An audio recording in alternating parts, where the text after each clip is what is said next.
Bonjour. Alors que l'horizon de la période estivale est de plus en plus palpable, que nos esprits se projettent déjà dans les destinations de nos voyages prochains, que les ponts de ce mois nous permettent de nous évader de notre quotidien, nos frères et sœurs d'Orient continuent à vivre leur quotidien de persécution et de détresse.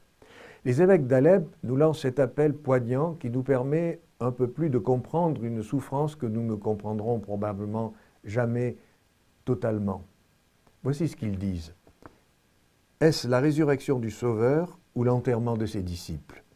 Au milieu de la semaine sainte et de Pâques, notre ville ainsi que nos fidèles ont souffert douleur et tristesse et dépression profonde.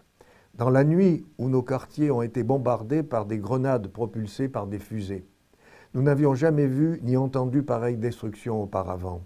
Nous sommes allés et avons vu, et nous avons pleuré. Des corps ont été retirés des décombres, des restes collés sur les murs et le sang qui mouillait le sol de la patrie. Des dizaines de martyrs de toutes les religions et doctrines, des hommes blessés, des femmes, des enfants et des vieillards.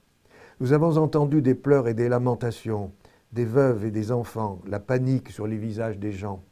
Du profond de notre douleur et de notre chagrin, nous appelons les gens de conscience, s'il en existe encore, pour nous entendre.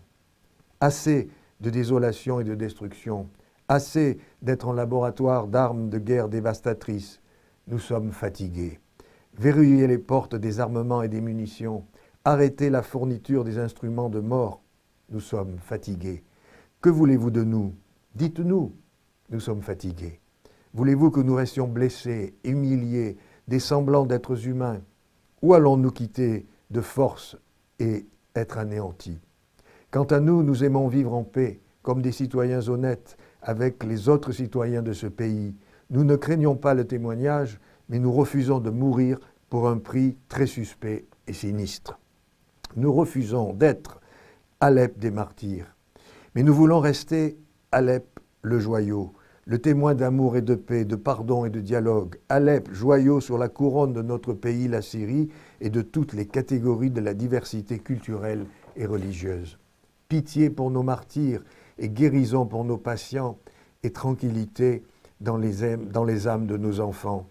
La sécurité et la paix pour nous tous et pour tous nos citoyens. Alors, ne nous habituons pas à leurs cris et surtout, ne les oublions pas. À bientôt.